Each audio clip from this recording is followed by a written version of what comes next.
got a lot of passion with that, and passion is what it should be, because our kids are upside down. But folks, don't just say this. I'm contrary to what Dr. Dorsey said, don't stop showing up. don't stop showing up, because, one person or two people can change the world. That's right, that's right. And I'm not gonna give up, and when I give up, that's when you give up. And Dr. Dorsey, that was your first one. So now that you've shared that you probably need help with that, because it seems it's a problem. We know that there's a connection with Edgecombe Circle Elementary School, so we need to focus on one. Dr. Lee, hold on. There's already a partnership with Edgecombe Circle, so we have to somehow go to those parents at that school, at least try to hone in on one specific area, and then the word will try to eventually get out, because part of the problem here, and I also represent over there for Callaway Elementary School, and they just have to be blessed that they have the rec center attached to that school, and it was a slow, that rec center was shut down for a couple of years when it was a PAL center. Okay. The principal had to buy in, because she just happened to used to work for Boys and Girls Club. And I got Boys and Girls Club over there, and they started just for 2 hours bringing some of the children there. Now they have a full service program from elementary to 18 years old. It took a couple years to get that, but they honed in on that one school. And I noticed that it's something that we have to do in our community. We gotta hone in on an area and then keep it moving. What we're gonna do, people, is this. Okay, we got a lot of passion. Just you mentioned Edgecombe. Tomorrow we having a back to school event for all the parents there. Tomorrow at Edgecombe, starting at 5 o'clock. So I understand your passion, I understand what's going on with folks.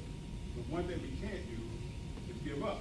Once we give up, we're done. Right. Once these kids lose hope, once these kids don't have dreams, once they understand that nothing's gonna be done for them, we are done.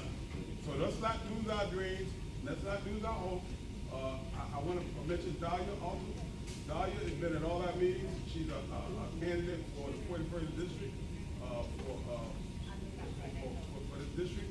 And I would love to see my man, our youngest now, Bilal Ali, and I would like to see her in that office. I really do. We got Dr. Leaf here. Dr. Leaf is a mainstay here in Park Heights. Let me tell you something, folks. We need to give him a round of applause. Dr. Leaf knows. And y'all need to use his expertise and his knowledge. Okay. He'll tell you, I can pick up that phone any time of day and call him. He may say, George, I'm in a meeting, I'll call you right back. 10 minutes, he's calling me right back. He is a wealth of knowledge, and with nothing else he does, if he don't do anything else, don't answer any other question, he said, man, keep doing what you're doing, I got your back. Sometimes I need encouragement too. That's right. This ain't no joke. Don't think I get paid for this. Right. This is no joke. I should be sitting on my porch drinking lemonade. And I'll tell you something, folks. It is no joke. It's hard work. My day starts at 4:30 in the morning, and I doubt if it ends before 12:30 at night. And my only mission in this is to say, what can I do, or what haven't I done for these children today? Because there's a lot out here. There's a lot of issues out here, people. So all I'm asking you to do is, first of all, do show up. Second of all, just do something. I don't care what it is, do something. This guy and I talk every day on the phone almost. And a lot of the ideas I get, or some ideas, don't come from me. It comes from I'll tell you something real quick. A little boy, I started this baseball team. Nobody would start a baseball team. I said, please, let's start a baseball team. Oh man, I ain't got time for that. So, I get a little frustrated. I said, what the heck, I started my doggone self. And I started the baseball team, had people fill out applications, and 2 kids signed up. After about 2 weeks, 2 kids. I don't like baseball, Mr. Smith. I like basketball and football. And I'll tell you where I got the knowledge from. This little boy, about 9 years old, parents sitting there. I said, man, why do you want to play baseball? I don't like baseball. And he said, but then the little boy said to me, are you going to have hamburger and hot dogs after the game? And I looked at him, I said, yeah. He said, I'm going to play then. Man, I went back here to the office, I changed every flyer, 3 hot dogs and hamburgers after the game. There was no lie. I learned a little bit from that little boy. And you know what? We had 80 kids on the team. So all I'm saying, there's something to be learned from everybody. I don't care if you don't like me. I don't care if you don't like anybody in this room. But there's something to be learned from everybody. It's just one little thing. And that one little thing that God showed me the little boy, George put some hot dogs and hamburgers on that flyer. And that's all I need to do. And we 80 kids, we ended up having a banquet here. All of them, some of the trophies are still back in there. We had trophies for every kid. God showed me a way to make this happen. Same day with this building. Exact same way with this building. I was kind of wanted to tell you, I was so upset. And they called me on July the 3rd. Said, Mr. Mitchell, we're going to give you the keys to the building. But if you're not down here by 4:30, you're not going to get the keys till that Wednesday after the holiday.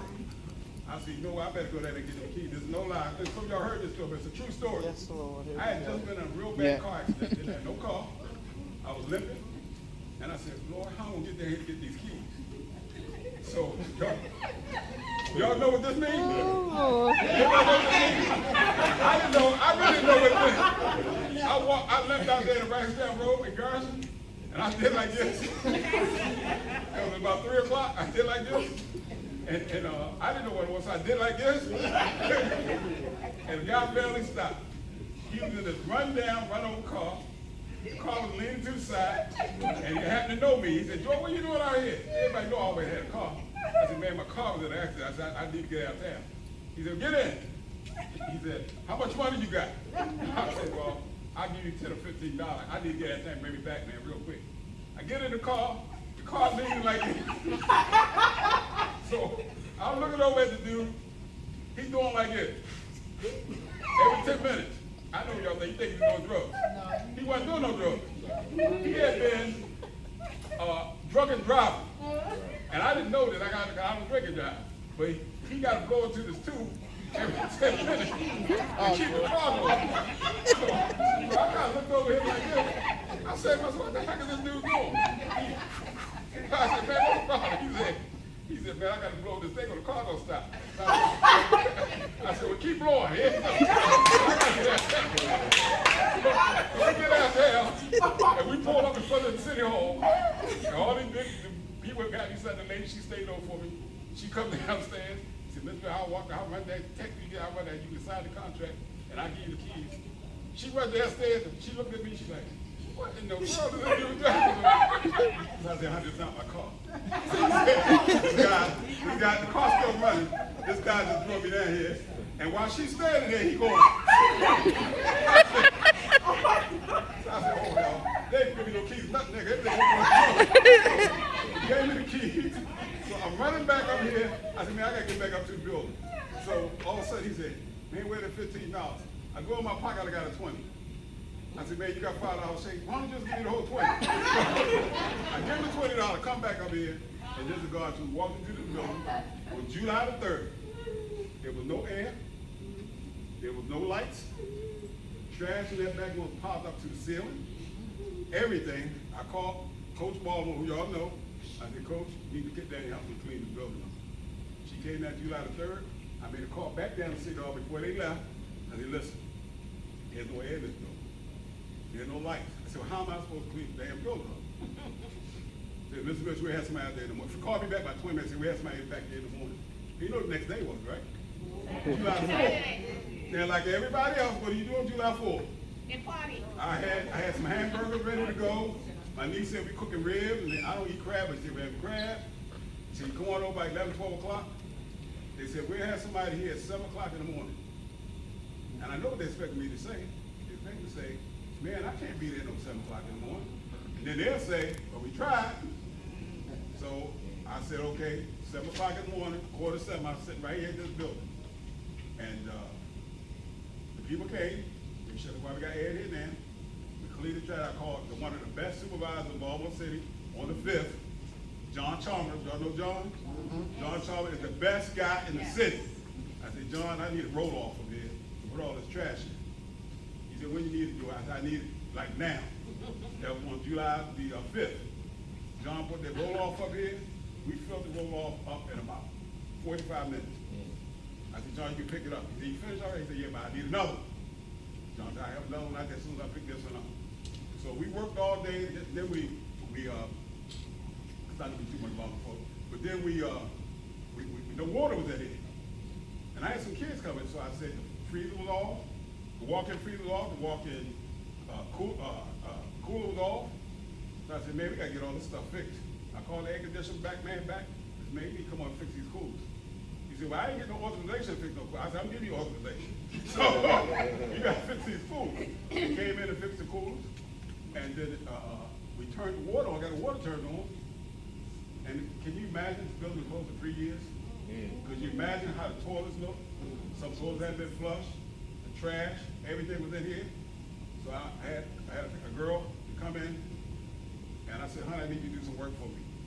She said, what? I said, I'll pay you $100.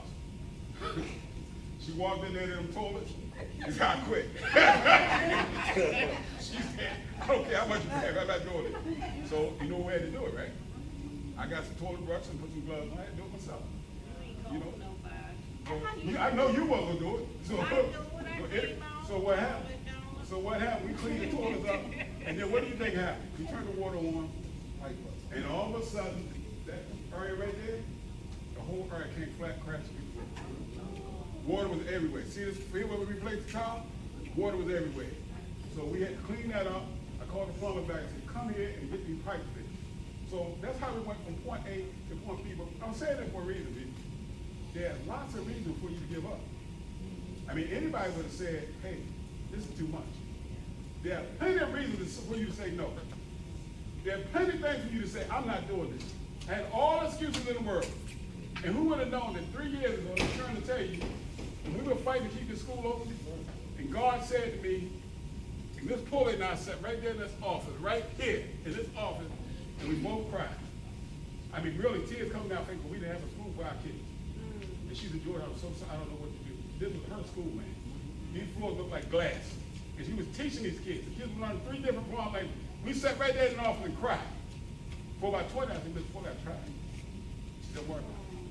She got a job at Edgecombe. But see, I didn't know something. And y'all don't know.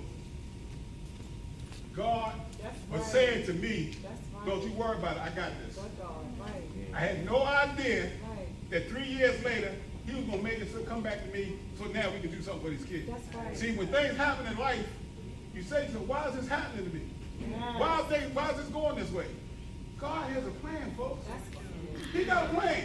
And don't try to go, only thing he said to me, you keep working. You keep doing what you're doing, and I got you. As long as you believe that and keep maintaining faith, I'm guaranteed, I ain't no real religious guy. I mean, I'm not doing, I can't verses in the Bible. A lot of things I can't do, but I'm gonna tell you something. As long as you maintain the faith, as long as you keep praying, that's one thing my mother could do. My mother was a praying one. I think the reason why I stayed out of so much trouble, my mother was praying. So all I'm saying to you, don't give up. Don't give up. You say a prayer, keep God in front of you, and I guarantee you, Park Heights is going to change. Park Heights is going to change.